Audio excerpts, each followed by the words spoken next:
welcome to Watch It Paint It. Today I'm going to be painting Luke the Lucky from Masmora. He's also compatible with Arcadia Quest. Apologies for the serious light reflection, there's a lot of bulbs in this room. So Luke the Lucky is in support of a channel called Watch It Played. The owner of the channel, Rodney Smith, often plays and teaches you how to play games with his son called Luke, who is immensely lucky, and this character is based on him. It was during the Masmora Kickstarter, so I think it was Kickstarter exclusive, but Rodney is going to be doing his crowdfunding for the year very soon, and maybe this will be a promo available during that time, but hopefully you all picked it up anyway, as it does look like an awesome character, especially for kids. It does look somewhat overpowered. I'll put a link to his channel in the description below, so do go and check it out if you've not seen it, but be prepared that you might want to buy a lot more games after you've seen how to play them so elegantly described. Anyway, let's get on with some painting. So as always, I'll start by showing you the paints that I'm going to use during this tutorial. They can be found written in the description below if that's a bit too quick or hard to see. Here you'll see me priming the models, so I take Luke there, blue tack him down to a piece of scrap card. I'm also going to do a bunch of other characters here just for efficiency really. You can do one at a time, but I like to do a bunch in one go. So spoilers there, you might see some guys that are going to be tutorialed soon. I'll be using Barbarian flesh for this primer, and as you can see I start spraying off the side of the model and then smoothly left to right and angling it down as well, covering it lightly but evenly in a coat of primer. Base coating time. Let's start with Toxic Boils. This is a light pink by the Army Painter, and this is just to do his tongue. Took about a second as you saw there, but the real video is probably about 30 seconds. And then we're going to move on to Brainmatter Beige, Army Painter's white, and we're going to paint his eyeballs and his teeth using the detail brush for all of that. So far it's quite fiddly. We're going to be picking up Necromancer Cloak, the dark grey by the Army Painter. Switching to my regiment brush now and applying this to his t-shirt. It's quite a large area of the model, so this will take a fair amount of your time, so it's a good reason to be using quite a large brush to get good coverage, so save what time you can. I'm just being careful. Basically everywhere with this colour it is dark, as you can see, and it will be a lot harder to paint over than most colours, so I'm being careful all around the model, especially around his skin. I'm going to be using Vallejo's Cayman green here, still on the regiment brush, and we're going to be doing his shorts in this colour. Being careful around his knees and his legs that are skin coloured, so I've already primed this in Barbarian flesh, so don't want to be painting over bits which are technically done. And then going to be picking up Gory Red, Vallejo's fairly dark red, and this is to be painted on his sneakers. I've switched back down to the detail brush for this by the Army Painter, just trying to apply a thin layer of paint as I'm painting these the trainers on, which are depicted in the cards you get for the model. I did notice the model seems to have sandals on and his toes are showing through. That was my feelings. You have to let me know if anybody's painted this model yet and discovered the same. It just really didn't look like trainers to me, but I did the best job I could anyway with a picture. And I've switched to the Chainmail Silver by Vallejo, and that's for his shoulder pad and his shield. I'm going to be using their polished gold for the L on his shirt and the L on his shield there. So that's quite difficult to see on his shirt, so I'm sort of making it up best I can. It's easier to see in the picture that I'm working from. I'm going to be using Vallejo's Terracotta, and this is a ready brown. I'm going to be painting on all of his belts and straps in this colour. So the one around his torso, holding his shield up, and the one under his chin, around his shoulder. Just being careful here, using the detail brush, getting all the edges of it to make it look nice and 3D. And once that's complete, I'm going to use one of my trusty model holders from Quickdraw Supplies. Put a link to those in the description below as well. And I'm switching to my regiment brush and painting his hair the same colour, giving him quite a reddy brown look. We'll darken that up with a shade later, look a bit more like the picture. Not forgetting his eyebrows for once, and then switching back down to the detail brush to paint in his irises, as you can see there. I'm going to be using the dark flesh tone, which is a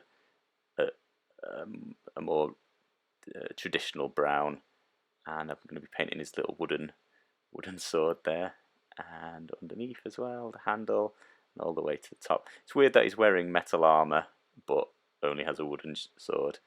It's kind of cute, I guess.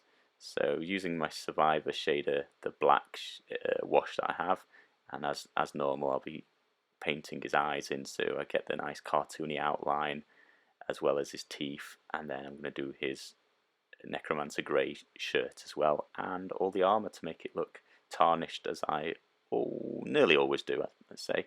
Then next I'm switching to my Plague shader, which is a dark green shader. This is for his shorts. And Flesh Wash, dun dun dun. So this is my new wash. I bought this, and this is the first time I'm using it. So sorry, Luke, you're a bit of a guinea pig here. But this is, instead of using the zombie shader, it's more of like a reddy brown looking at it. But I don't know if you can see, but it already looks a lot closer toned to the skin color that I use. So I'm still keeping to my more precise application of the shader to his skin. Hopefully you could see that I wasn't putting it everywhere, I just wanted to put it where the shadows would be. Next is the Jumpsuit shader, which is the red shader, red wash that I used, and this is for his hair and all the browns that I used.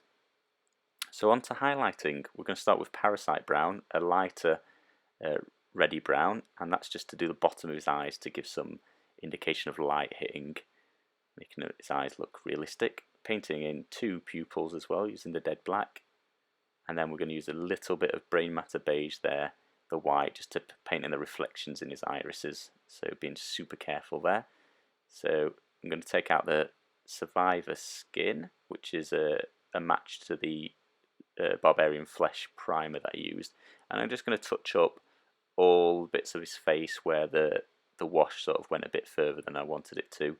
So leaving the wash in all the crevices, his hairline, around his nose, under his chin, that sort of thing. Just same on his arms as well, just painting that back to the base colour. Just leaving the shadows shaded. His right hand's a bit more fiddly. He's got his palm to do as well. Then I'm going to take the Pale Flesh by Vallejo, and I'm going to mix that 50-50 with the Survivor skin and produce a lighter version for the final highlight of his skin. So I've got his nose there, his cheeks, some of his forehead, both his ears that I missed with the base colour, and then his fingers and his palms, his wrists, any place you think the light would be hitting. Right, on to highlighting his t-shirt. I'm going to take Necromancer Cloak and mix 50-50 with Coal Grey by Vallejo. You're going to use the detail brush, and I'm going to paint in highlights on all the raised parts of his t-shirt. So as you saw there, these 2 folds above and below his strap, all the way along the sort of waist of his t-shirt, and all of the sleeves. Hopefully you can see that, making him look quite 3D.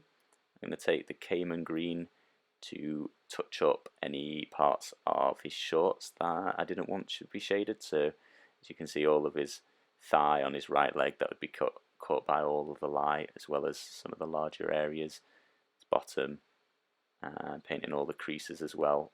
And then I'm going to do the second highlight, mixing in camouflage green, probably about 75% camouflage green for this one. And then I'm going to be painting on just the very edges, so his flies, all the folds, and the edges of his shorts, and a little bit on his bottom.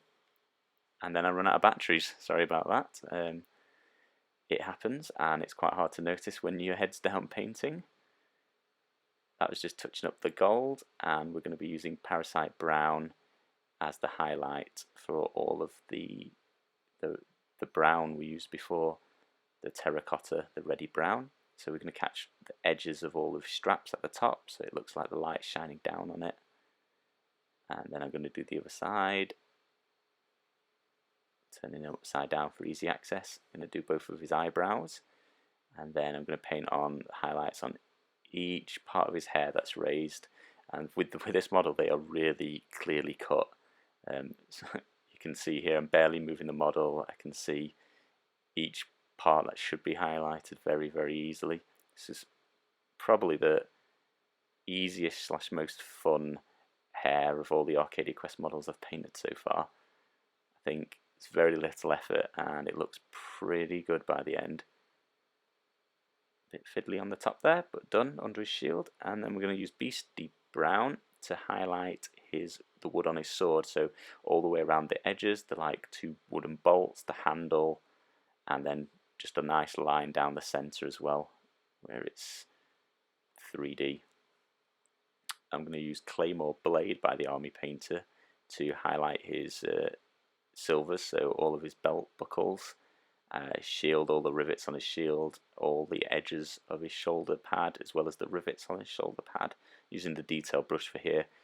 This is fiddly, so I advise you take a little bit of time, and then we're done. So that was all the highlighting, and we're on to the base. And drum roll, Mournfang, nailed it. So we'll be using Mournfang Brown to paint the base coat of the base. As you can see there, just using the regiment brush, doing it as quick as I can.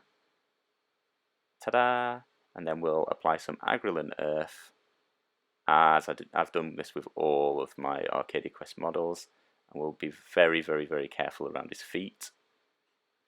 Do this foot, and then we'll be less careful everywhere else. This is quite an easy base to do once you've done the feet, and apply it as thickly as you can.